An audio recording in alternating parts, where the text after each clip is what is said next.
शुक्लां ब्रह्मविचारसारपरमामाद्यां जगद्व्यापिनीं वीणापुस्तकधारिणीमभयदां जाड्यान्धकारापगां हस्ते स्फाटिकमालिकां विदधतीं पद्मासने संस्थितां वन्दे तां परमेश्वरीं भगवतीं बुद्धिप्रदां शारदां। श्री महागणाधिपतये नमः। श्री महासरस्वत्यै नमः। శ్రీ గురుభ్యో నమః. 2025వ సంవత్సరానికి స్వాగతం. ప్రేక్షకులకు, శ్రోతలకు అందరికీ కూడాను 2025వ సంవత్సరము శుభాకాంక్షలు తెలియజేస్తూ, ఈ 2025వ సంవత్సరము అందరికీ కూడాను సుఖ సంతోషాలతో ఉండాలి అని చెప్పేసి ఆ భగవంతుణ్ణి ప్రార్థిస్తూ, 12 రాసులు ఈ సంవత్సరంలో 12 రాసులలో జన్మించినటువంటి వారికి ఈ 2025వ సంవత్సరంలో గోచార ఫలితాలు ఎలా ఉంటాయో తెలుసుకుందాం. మేషరాశి వారికి 2025వ సంవత్సరంలో గోచార ఫలితాలు. ఈ మేషరాశి కిందికి అశ్వని 1, 2, 3, 4 పాదములలో జన్మించినటువంటి వాళ్ళు, భరణి నక్షత్రం 1, 2, 3, 4 పాదములలో జన్మించినటువంటి వాళ్ళు, కృత్తికా నక్షత్రం 1వ పాదంలో జన్మించినటువంటి వాళ్ళందరూ కూడాను ఈ మేషరాశిలోకి వస్తారు. అంటే మేషరాశి జాతకులు అన్నమాట. పుట్టిన సమయంలో చంద్రుడు మేషరాశిలో సంచరిస్తున్నటువంటి సమయంలో పుట్టిన వాళ్ళందరూ కూడాను మేషరాశి జాతకులు అవుతారు. అయితే జన్మ సమయము, జన్మ తేదీ సరిగ్గా లేనటువంటి వాళ్ళు వ్యవహార నామం దృష్ట్యా ఈ రాశి నిర్ధారణ చేసుకొని ఫలితాలను చూసుకోవాలి. అందులో భాగంగా చూ, చే, చో, లా, లీ, లు, లే, లో, లా, ఆ అనే అక్షరాలతో ప్రారంభమయ్యేటువంటి వ్యవహార నామం కలిగినటువంటి వాళ్ళు అందరూ కూడాను మేషరాశి కిందికి వస్తారు. ఈ విధంగా వ్యవహార నామం యొక్క ప్రథమాక్షరాన్ని చూసుకొని రాశి నిర్ధారణ చేసుకొని ఈ సంవత్సరంలో, ముఖ్యంగా 2025వ సంవత్సరంలో గోచార ఫలితాలు, ఈ నవగ్రహాల యొక్క సంచారం మూలకంగా ఎలాంటి ఫలితాలు ఉద్భవిస్తున్నాయి అనేటువంటి విషయాన్ని తెలుసుకొని దానికి అనుగుణంగా వ్యవహరిస్తూ, ఏవైనా కూడాను ప్రతికూల స్థానాలలో గ్రహాలు సంచరిస్తున్నట్టయితే దానికి పరిహారాలు చేస్తూ ప్రయత్నపూర్వకంగా మీరు చేసుకున్నట్టయితే ఈ దుష్ప్రభావము తగ్గి శుభ ఫలితాలు కలిగేటువంటి అవకాశాలు ఉంటాయి. అయితే మేషరాశి వారికి ఈ సంవత్సరము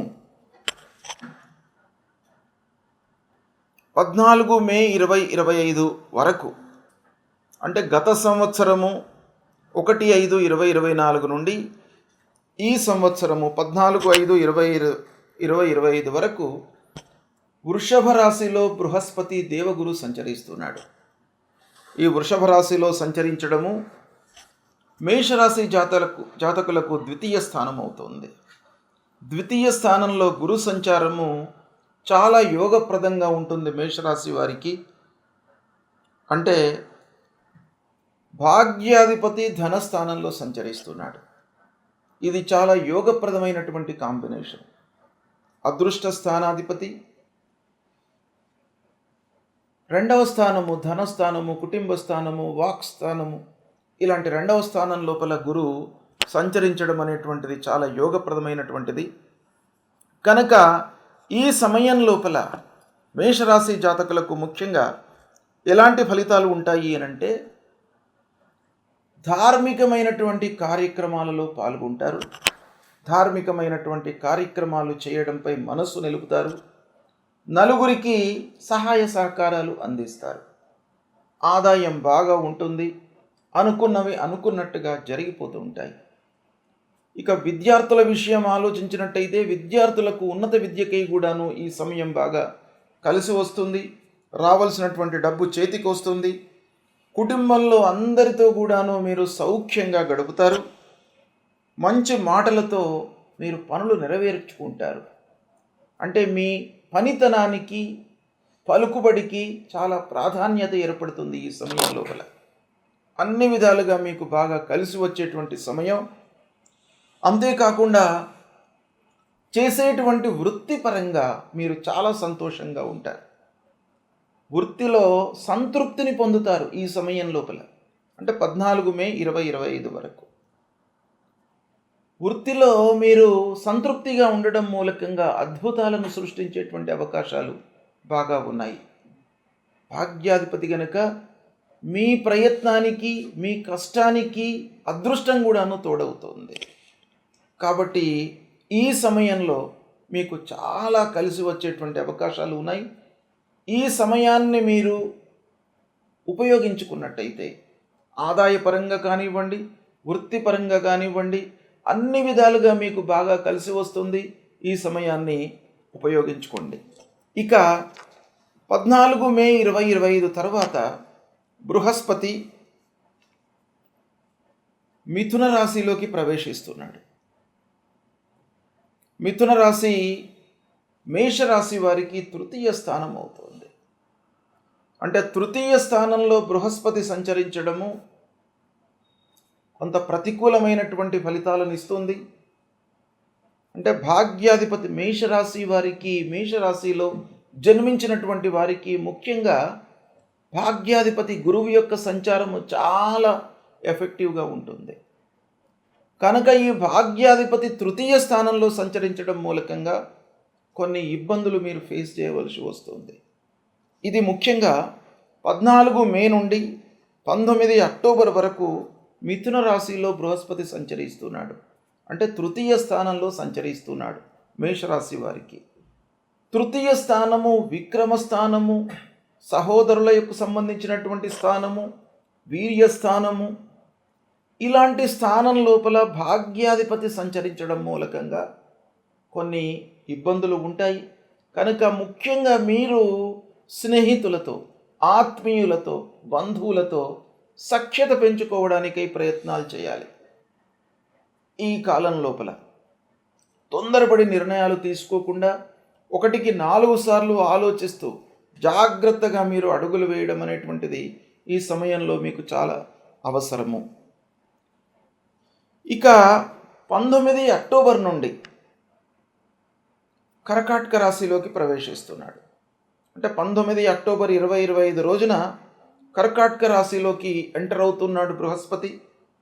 అక్కడి నుండి 5 డిసెంబర్ 2025 వరకు కర్కాటక రాశిలో సంచరిస్తున్నాడు. అంటే కర్కాటక రాశిలో సంచరించడము చతుర్థ స్థానం అవుతుంది మేషరాశి వారికి. ఈ చతుర్థ స్థానం కూడాను కొంత ప్రతికూలమైనటువంటి ఫలితాలను ఇస్తుంది. ముఖ్యంగా అసౌకర్యాన్ని మనకు క్రియేట్ చేస్తాడు ఈ సమయం లోపల బృహస్పతి. అంటే మనం ఎంత కష్టపడినప్పటికీ అసంతృప్తి అనేటువంటిది మిగిలిపోయి ఉంటుంది. కనుక దగ్గరి వాళ్లతో మనం కొంచెం జాగ్రత్తగా ఉండాలి. అనవసరమైనటువంటి మాటలు మాట్లాడకుండా ఎంతవరకు అవసరమో అంతవరకే మాట్లాడుతూ మనం ముందుకు వెళ్ళాలి. మాతృస్థానం కూడాను కనుక కుటుంబంలో ఉన్నటువంటి పెద్దవారితో మీరు సఖ్యతతో ఉండడానికై ప్రయత్నాలు చేయాలి.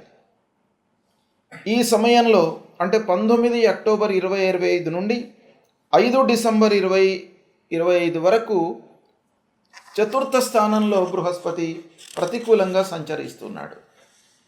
ఇక దాని తర్వాత మళ్ళీ 5 డిసెంబర్ నుండి 1 జూన్ 2026 వరకు కూడాను వక్రరీత్యా మిథున రాశిలో సంచరిస్తున్నాడు.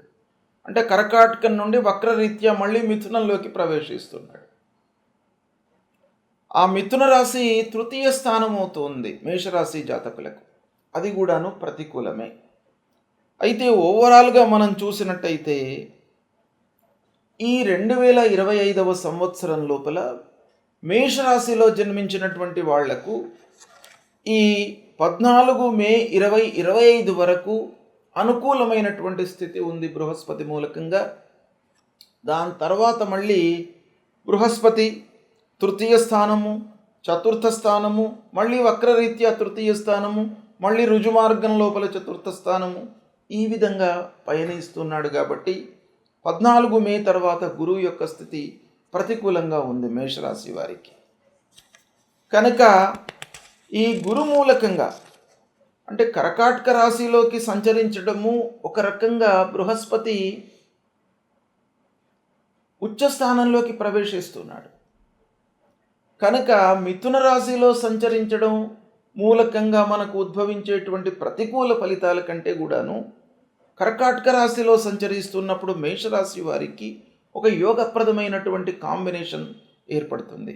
అదేంటంటే భాగ్యస్థానాధిపతి చతుర్థ స్థానంలోకి వస్తున్నాడు. అది చాలా ఉపయోగమైనటువంటిది. కనుక గోచార రీత్యా ప్రతికూలమైనప్పటికీ ఈ కాంబినేషన్ మూలకంగా కొంత కలిసి వచ్చేటువంటి అవకాశాలు బాగా ఉన్నాయి మేషరాశి వారికి. ఈ విధంగా బృహస్పతి యొక్క సంచారము ఈ 2025వ సంవత్సరం లోపల ఉంది.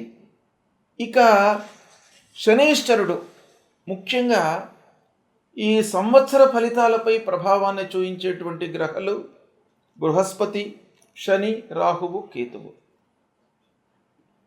బృహస్పతి సంవత్సరం పొడుగు కూడాను సరాసరిగా ఒక రాశిలో సంచరిస్తుంటాడు. శనీశ్వరుడు 2.5 సంవత్సరాలు సంచరిస్తుంటాడు.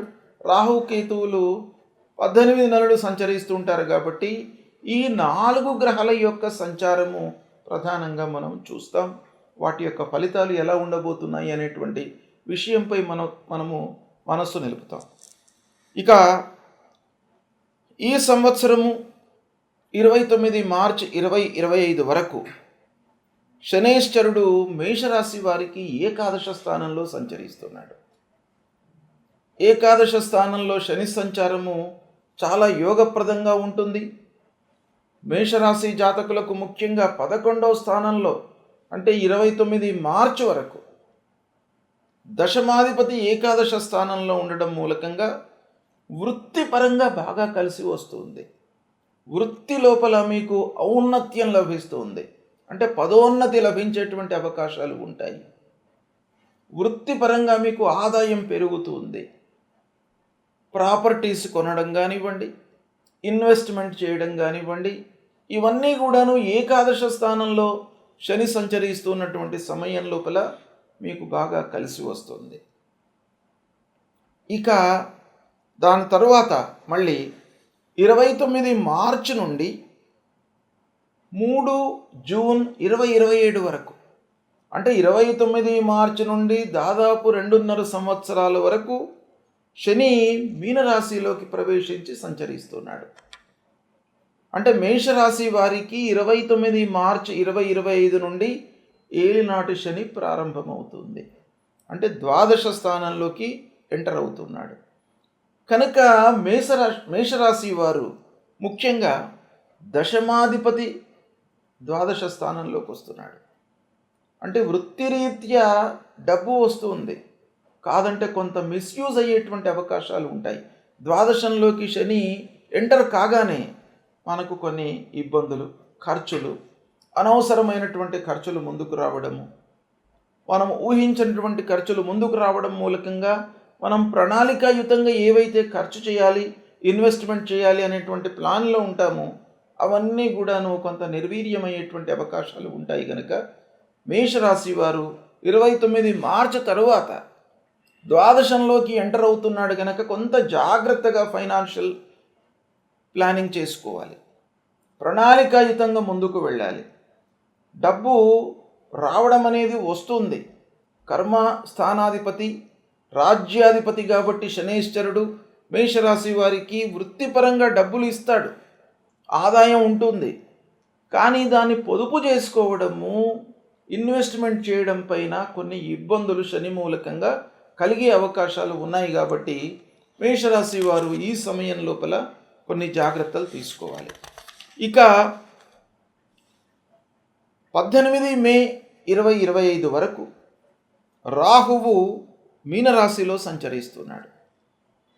ఈ మీనరాశిలో సంచరించడం మూలకంగా మీనరాశిలో సంచరించడము ద్వాదశ స్థానం అవుతుంది మేషరాశి జాతకులకు. అంటే రాహువు ద్వాదశ స్థానంలో ఆల్రెడీ ఉన్నాడు. గత సంవత్సరం నుండే 29 నవంబర్ 2023 నుండి 18/5/2025 వరకు కూడాను ద్వాదశ స్థానంలో రాహువు సంచరిస్తున్నాడు. ఇదే సమయంలో కేతువు కన్యా రాశిలో సంచరిస్తున్నాడు, షష్టమ స్థానంలో ఉన్నాడు. అంటే రాహువు ప్రతికూలకంగా ఉన్నాడు, షష్టమ స్థానంలో కేతు సంచారం అనుకూలంగా ఉంది. అంటే 18 మే 2025 వరకు రాహు ప్రతికూలంగా ఉన్నాడు. కానీ దానికి కాంబినేషన్ కేతు ఏదైతే ఉందో ఆ కేతు మట్టుకు అనుకూలంగా ఉన్నాడు, షష్టమ స్థానంలో సంచరిస్తున్నాడు. ఇక దాని తర్వాత మళ్ళీ 18 మే 2025 తర్వాత రాహువు కుంభరాశిలోకి ప్రవేశిస్తున్నాడు. మీనం నుండి కుంభానికి వస్తాడు రాహువు. రాహువు ఎప్పుడు కూడాను వక్రంలో సంచరిస్తూ ఉంటాడు. కాబట్టి మీనరాశి నుండి కుంభరాశిలోకి ప్రవేశిస్తున్నాడు 18 మే 2025 నుండి 5 డిసెంబర్ 2026 వరకు కూడాను కుంభరాశిలో ఉంటున్నాడు. అయితే మేషరాశి వారికి ఈ సంచారం బాగా కలిసి వస్తుంది. ఇక్కడ ఒక ప్లస్ పాయింట్ ఏంటంటే ద్వాదశ స్థానంలో ఉన్నటువంటి రాహువు ఏకాదశ స్థానంలోకి వస్తున్నాడు 18 మే నుండి. అంటే రాహువు యొక్క పొజిషను చాలా అనుకూలంగా ఉంటుంది మేషరాశి వారికి. ముఖ్యంగా రాహువు చాలా ప్రభావాన్ని చూపిస్తాడు. మనిషికి సంతృప్తి, చేసేటువంటి కార్యాలపై మనస్సు నిలపడము, స్థిరత్వము, వ్యసనాలు లేకుండా ఉండడము, ఇలాంటి వాటిపై రాహు యొక్క ప్రభావం బాగా ఉంటుంది. కాబట్టి రాహువు మంచి స్థానంలో సంచరించడం అనేటువంటిది చాలా అనుకూలమైనటువంటి సంచారము. ఇదే సమయంలో కేతువు పంచమ స్థానంలో ఉంటున్నాడు. కేతువు కొంత ప్రతికూలంగా ఉన్నాడు. ఈ విధంగా మనం ఆలోచించినట్టయితే ఓవరాల్గా ఈ 4 ప్రధానమైనటువంటి గ్రహాలు మేషరాశి వారికి ఈ 2025వ సంవత్సరంలో ఎలా ఉన్నాయి అనంటే, ప్రారంభంలో 14 మే వరకు గురు ధనస్థానంలో ఉన్నాడు, ఇది చాలా అనుకూలం. 29 మార్చి వరకు శని అనుకూలంగా ఉన్నాడు. ఈ 2 గ్రహాలు దాదాపు ఉగాది వరకు చాలా అనుకూలంగా ఉన్నాయి. కాబట్టి ఉగాది వరకు ఈ మేషరాశి వారికి అద్భుతమైనటువంటి ఫలితాలు ఉంటాయి. ఇక దాని తర్వాత మళ్ళీ శని ద్వాదశంలోకి వస్తున్నాడు కాబట్టి కొన్ని జాగ్రత్తలు తీసుకోవాలి. ఏలినాటి శని మళ్ళీ అక్కడ గురువు కూడాను 14 మేకి మారుతున్నాడు, 3వ స్థానంలోకి వస్తున్నాడు, గురు ప్రభావం తగ్గుతుంది. ఈ సమయం లోపల 18 మే నుండి గురువు ప్రతికూలంగా ఉన్నప్పుడు ఒక శుభ సూచకం ఏంటంటే మేషరాశి వారికి రాహువు మంచి స్థానంలోకి వస్తున్నాడు, 11వ స్థానంలోకి వస్తున్నాడు. ఇది కొంత మనకు ఊరటను కలిగించేటువంటి అంశం. 11వ స్థానంలోకి కేతువు రావడము దాన్ని కాంపెన్సేట్ చేస్తాడు. ఓవరాల్గా మనం చూసినట్టయితే మేషరాశి వారికి ఈ 2025వ సంవత్సరము ఉగాది వరకు ఒక రకంగా ఉంటుంది ఫలితాలు. దాని తర్వాత అక్టోబర్ వరకు ఇంకొక రకంగా ఉంటుంది, అక్టోబర్ నుంచి డిసెంబర్ వరకు ఒక రకంగా ఉంటుంది.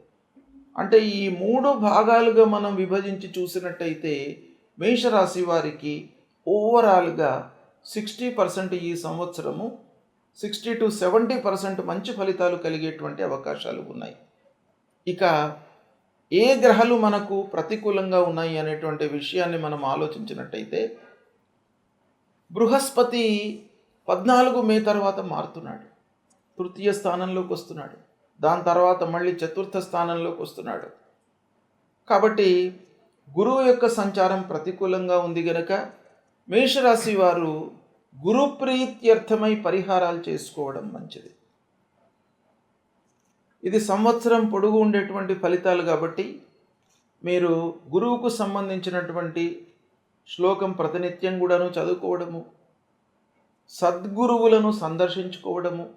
మీకు సమయం ఉంది, మే నుండి మళ్ళీ డిసెంబర్ వరకు ఆ రోజుల లోపల సద్గురువులను సందర్శించుకోండి, వాళ్ళ యొక్క దీవెనలు తీసుకోండి.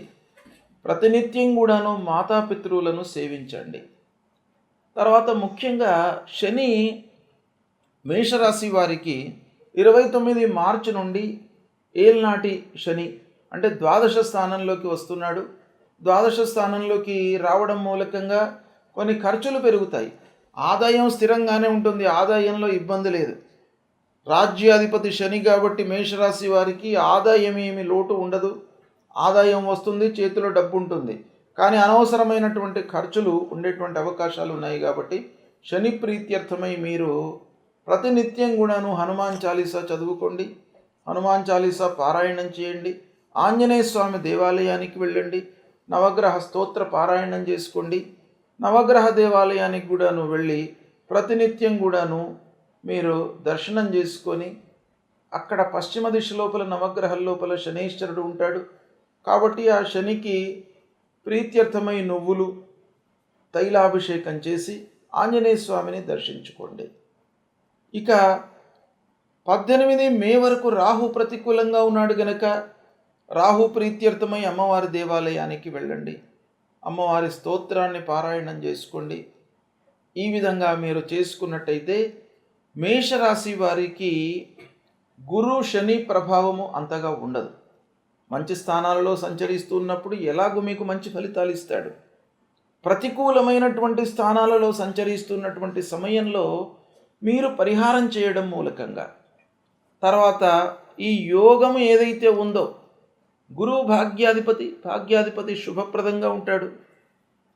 అలాంటి భాగ్యాధిపతి తృతీయ స్థానంలో సంచరిస్తున్నప్పుడు కొంత ఇబ్బంది క్రియేట్ చేసినప్పటికీ మళ్ళీ చతుర్థ స్థానంలోకి ఎంటర్ అయిన తర్వాత మళ్ళీ యోగకారకమైనటువంటి ఫలితాలు ఇస్తాడు. కనుక బృహస్పతి మేషరాశి వారికి పెద్ద ప్రతికూలత ఎక్కువగా ఉండదు. అదేవిధంగా శనేశ్వరుడు కూడాను రాజ్యాధిపతి కాబట్టి ఎక్కువ మిమ్మల్ని ఇబ్బంది పెట్టడు. అయినప్పటికీ మీరు పరిహారాలు చేసుకోండి, శుభ ఫలితాలు కలుగుతాయి. శుభప్రదమైనటువంటి విషయాలపై మంచి పనులు మీరు చేస్తుండండి. ధార్మిక కార్యక్రమాలపై మనస్సు నిలపండి. అన్ని రకాలుగా మీకు ఆ భగవంతుడి యొక్క అనుగ్రహం ఉంటుంది. ఈ 2025వ సంవత్సరము మీకు శుభ ఫలితాలు కలుగుతాయి. శుభం.